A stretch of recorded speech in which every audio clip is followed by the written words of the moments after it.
Mesdames et messieurs, en vos titres de qualité, je voudrais, moi, de prime abord, vous adresser à tous mes chaleureuses salutations au nom du gouvernement de la Côte d'Ivoire pour la participation de tous à cette cérémonie de publication officielle des résultats du rapport Doing Business 2019.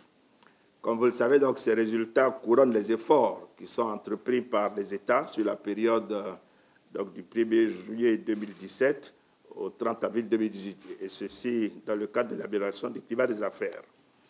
Je voudrais saluer les pays frères donc, avec lesquels nous sommes donc, connectés, saluer également le groupe de la Banque mondiale et la SFI, en leur exprimant toute notre gratitude pour l'accompagnement dans ce processus, que ce soit en matière de benchmark, d'analyse diagnostique.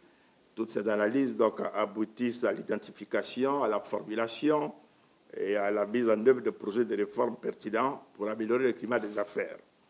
Alors, je voudrais vraiment noter avec beaucoup de satisfaction les bonnes performances enregistrées par la Côte d'Ivoire dans le rapport qui vient de nous être exposé. Et je voudrais donc vraiment me réjouir. Le gouvernement ivoirien, donc par ma voix, salue ces résultats. Et je dois dire qu'une nouvelle bonne comme celle-ci n'arrive pas seule, parce qu'au niveau de l'indice Mo Ibrahim, et dans sa publication du 29 octobre 2018, notre pays donc, est classé parmi donc, ceux qui ont fait le plus de progrès. Et de 2008 donc, à maintenant, nous avons eu la meilleure progression en passant de la 41e place à la 22e place. Alors, les nouvelles bonnes, je vous l'ai dit, n'arrivent pas seules parce qu'on aura demain, à l'issue de cette publication, la publication également donc, du rapport du MCC, dans lequel nous notons donc, là aussi vraisemblablement une progression au niveau de la Côte d'Ivoire, où nous aurons donc 14 indicateurs qui passeront donc au vert donc, par rapport à 13 de l'année dernière. Donc je voudrais moi féliciter tous ceux qui ont contribué à tous ces résultats, que ce soit au niveau des administrations donc, publiques, au niveau du secteur privé, de la société civile, des partenaires techniques au développement, ainsi que tous les membres des groupes de travail sectoriels qui ont été mis, donc, qui ont été mis à contribution et qui ont travaillé pour l'atteinte de ces résultats. Avec les résultats d'aujourd'hui, la Côte d'Ivoire donc, renoue avec la dynamique des bons résultats que nous avions connus en 2014-2015, puisque au cours de ces 2 années, nous étions parmi les 10 pays qui ont fait le plus de réformes dans le monde. Et nous sommes très heureux, au-delà donc du classement en lui-même, de noter que nous sommes à nouveau cette année dans le top 10. Quel est notre objectif maintenant? C'est de nous maintenir au niveau du top 10, mais également donc, de nous fixer un objectif pour l'horizon 2020. Alors, notre objectif pour l'horizon 2020 donc, sera d'être parmi les 50 pays donc, les mieux placés donc, dans le monde. Tel est l'objectif que je fixe pour le gouvernement et pour tous les acteurs donc, qui sont associés donc, à ce travail au niveau du Doing Business. Mesdames et messieurs, donc, dans la poursuite de nos efforts, je voudrais signaler une réforme importante que nous avons donc lancée le 18 octobre dernier.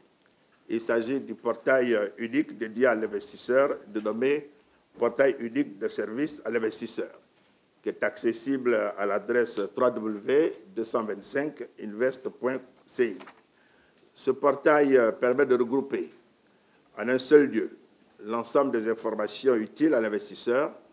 Sont ainsi mises en ligne les informations relatives aux formalités de création d'entreprise et d'obtention des licences, autorisations et permis d'affaires. Avec ce dispositif transactionnel, il existe désormais la possibilité de réaliser les formalisations de création d'entreprise avec génération de l'identifiant unique d'immatriculation des entreprises. Je voudrais vous dire que la question du capital humain est vraiment au centre donc, des préoccupations du gouvernement et du président de la République. Le président de la République a demandé au gouvernement de lui soumettre donc, un programme social de renforcement, en tout cas, de son programme social actuel, puisque nous faisons beaucoup, et je vous l'ai indiqué, nous avons doublé les dépenses qui sont qualifiées comme étant les dépenses pro-pauvres, donc de la période de 2012 donc, à 2018, c'est-à-dire que nous avons fait beaucoup de social, Mais je reconnais donc avec vous qu'au niveau des populations, la demande est encore plus forte. Et c'est pour cela que nous sommes donc en train de travailler pour sortir ce programme social qui va donc adresser toutes les problématiques donc, pour permettre aux Ivoiriens de sentir encore mieux donc, la croissance économique telle que nous l'avons depuis quasiment 2012. Et puis, je dirais que l'une des préoccupations donc, les plus importantes que nous avons notées, c'est la question de l'emploi, et notamment de l'emploi des jeunes. Et quand on parle aujourd'hui de doing business, quand on parle de l'amélioration du climat des affaires, ça peut apparaître comme ça, comme étant quelque chose d'abstrait. Mais la réalité, c'est quoi? C'est créer les conditions pour avoir donc, le plus d'investissements privés. Et avoir le plus d'investissements privés, au bout, c'est la création donc, des emplois. Et donc, je voudrais vraiment vous dire que cela, pour nous, est une forte préoccupation et que c'est à cela que nous travaillons.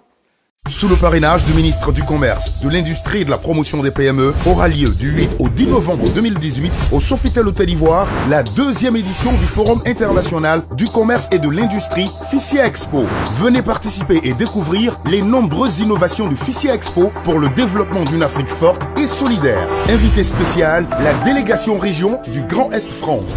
Demandez vos accès sur le site internet www.ficiaexpo.com. FICIA Expo, le rendez-vous gagnant-gagnant pour l'Afrique.